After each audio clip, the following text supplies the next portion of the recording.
Olá, gente. Olha a tia Adriana aqui de novo para mais uma videoaula.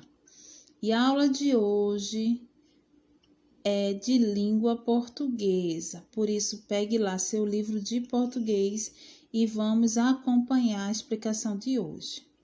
Hoje nós vamos trabalhar com a leitura do texto. O nome do texto é O Ratinho da Cidade e o Ratinho do Campo, de Esopo. Está na página 71, tá? Vamos acompanhar?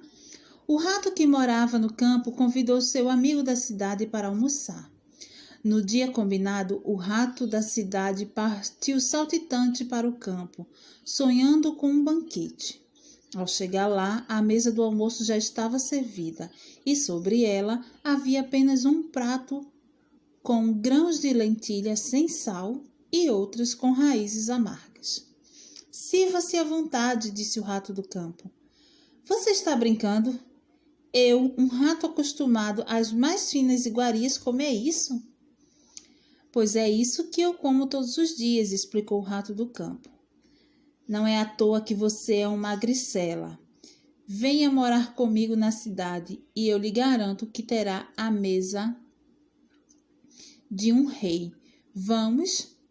Não há tempo a perder, insistiu. Chegaram à luxuosa casa no assoalho onde vivia o rato da cidade. Os dois foram direto para a cozinha.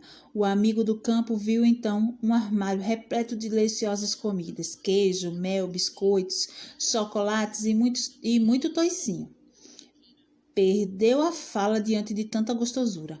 Vamos começar o nosso banquete, disse o rato da cidade.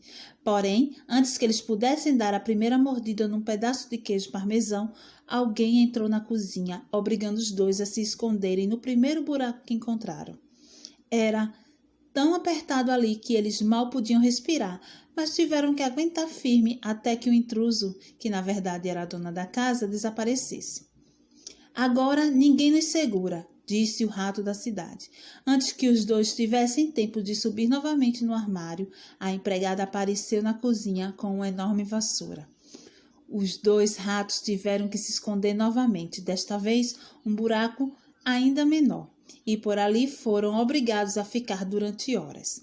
Cansado, dolorido e faminto, o rato do campo resolveu partir. E você vai abandonar todas essas montanhas de comida? Montanhas? De hoje em diante só quero saber das montanhas que vejo da minha casa enquanto saboreio minha comidinha simples em paz. Faça bom proveito de suas finas e perigosas iguarias. Adeus. E lá se foi o rato do campo de volta para o lugar de onde ele agora tinha certeza nunca deveria ter saído. Moral da história: mais vale uma vida simples e sossegada que muito luxo com perigos e preocupações. Então, a gente tem aqui uma fábula de Esopo, né, que foi adaptada. E algumas palavras que estão aí destacadas, como assoalho, banquete, faminto, iguarias, intruso, luxuosa, magricela, repleto, saboreio, saltitante, à toa, são palavras que foram destacadas desse texto para a gente entender o significado de cada um deles, tá? Nós temos aí o significado de cada um dessas palavras. E agora nós vamos para a página 72, trabalhar o estudo do vocabulário, que é justamente aquelas palavras que eu acabei de dizer que estavam destacadas, e o estudo do texto, sobre o que o texto fala. No estudo do vocabulário, temos aí a primeira questão. Complete os quadrinhos com o significado das palavras.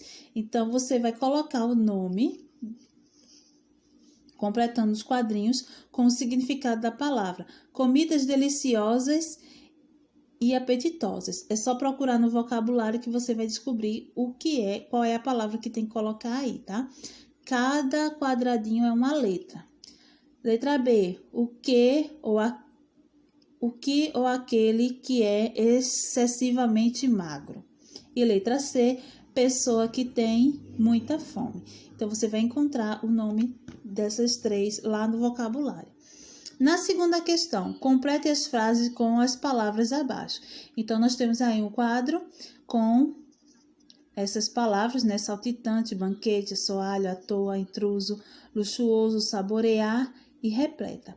Então, você vai completar as frases com essas palavras que estão aí, seguindo a ordem que está pedindo aí na frase.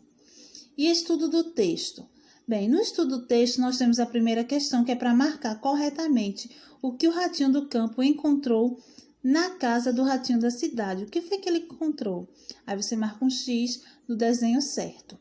Por que o rato? 2. Porque o rato da cidade disse que o rato do campo era magricela. Porque ele comia um tipo de comida, né? Então, você vai colocar aí, procura lá no texto e coloca aí qual é o tipo de comida que o do campo, o ratinho do campo comia, para ele ficar tão magro assim. Terceiro, o que havia de especial na casa do ratinho da cidade? O que tinha de especial lá? Quarto, quem surpreendeu os ratinhos pela segunda vez? Teve uma pessoa lá que pegou uma vassoura e aí vocês vão colocar quem é esse personagem. 5. No final, o ratinho do campo resolveu voltar para casa. Por quê? E lá no texto está dizendo por que ele decidiu voltar para casa. Coloque aí nessas 3 linhas. E sexta questão, as fábulas são histórias que apresentam animais como personagens e que sempre mostram uma moral. Você conhece outras fábulas? Aí, se sim, você bota assim. Escreva o nome de uma que lhe chamou a atenção. E aí, vocês vão escolher das fábulas que você já conhece, qual você prefere, qual você já viu. Se você, por acaso, não conhece nenhuma fábula, não tem problema, bota só não. E agora, nós vamos para a página 75.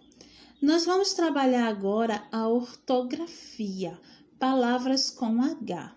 E aí nós vamos ler um texto que tem algumas palavrinhas que usa a letra H, tá?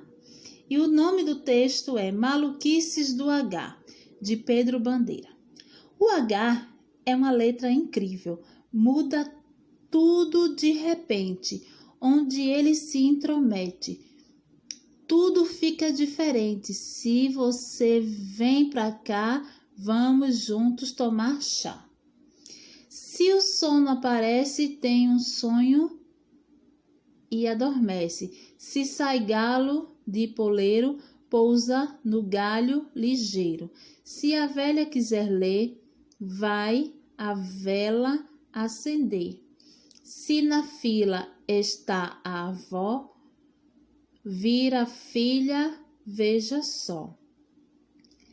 Se da bolha ele escapar, uma bola vai virar. Se o bicho perder o H, com o bico vai ficar. Hoje, com H se fala, sem H é uma falha. Hora escrita, sem H, ora bolas vai virar. O H é letra incrível, muda tudo de repente. Onde ele se intromete, tudo fica diferente. Interessante, né, gente? Esse textinho, esse poema de Pedro Bandeira. Veja que a gente vai ver no texto que vai ter palavras que vai ter H e palavras que não vai ter H. E quando falta o H, acaba mudando o seu significado, mudando a palavra. Por isso que a gente tem que usar o H, saber usar o H corretamente. A letra H tem som mudo nas palavras, em algumas palavras no começo, né? Mas quando se une as letras C, L e N, representa com elas um único som. E aí nós temos, humano, humor, tá certo? Página 76, vamos para as atividades. Então, vocês vão escrever o nome das imagens abaixo e circular a sílaba tônica. O que é a sílaba tônica? É a sílaba mais forte quando a gente pronuncia. Por exemplo, que desenho que nós temos aqui o primeiro? Hambúrguer. Então, você vai circular hambúrguer. Então, veja que o bu é o mais tônico, é o mais alto. Então, você circula o bu, tá? Lembrando que todas essas palavras aí começam com H, tá? Hélice, aqui embaixo tem o hipopótamo e a harpa. E agora, no segundo, vocês vão completar as palavras com a letra H quando for necessário. Tem palavras aí que ela tem H e tem palavras que não começam com H. O que não tiver H, você não coloca nada, só aquelas que começam com H, tá? Por exemplo, habitação. Habitação começa com H, então você bota o H. Elefante não tem H e você não bota nada. E assim por diante. Terceiro, na terceira questão, acrescente a letra H e forme outra palavra. Então, vocês vão colocar o H em alguma dessas sílabas aí, por exemplo, para formar outra palavra. Por exemplo, tem a palavra cave. Se eu botar um H depois do C, vai ficar chave. E aí eu vou formar outra palavra. Mole. Se eu botar um H depois do L, vai ficar mole. E assim por diante. Tem um coque e bola. Quarta questão. Bem, na quarta questão, você assinala a alternativa em que todas as palavras estão escritas corretamente. Então, você vai ver quais que todas as palavras estão escritas correta e vai marcar um X. A quinta questão. Leia as palavras e diga o que elas têm em comum. Então, vocês vão ver aí o que é que elas têm em comum. Elas começam com que letra? E essa letra está minúscula ou maiúscula? Sexta questão, circule no diagrama as palavras com H inicial. Então, você vai descobrir as palavras com H aí e depois escrever ela nas linhas abaixo, tá? Temos algumas palavras aí. E assim, a gente vai finalizar as atividades dessa semana, né, da sexta-feira, com essa aulinha, né, com essas explicações desses dois assuntos, o texto e a palavra com H de língua portuguesa.